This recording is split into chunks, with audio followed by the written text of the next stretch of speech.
บรรยากาศยามแรงช่วง3-4 โมงแรงของเยอรมันตุ้ยเรามาจอยอยู่เมืองไมฮามเมอร์บรรยากาศดี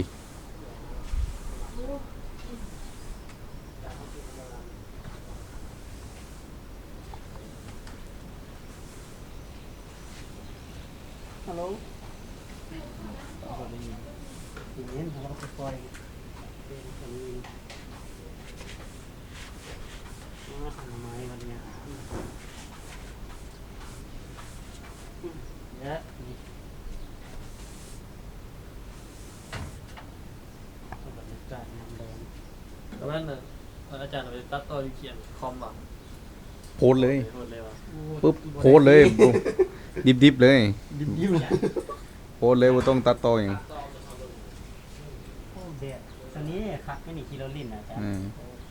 เนาะ เดี๋ยวจังหน่อยบ่เห็นแดดเลยคิดว่าแดด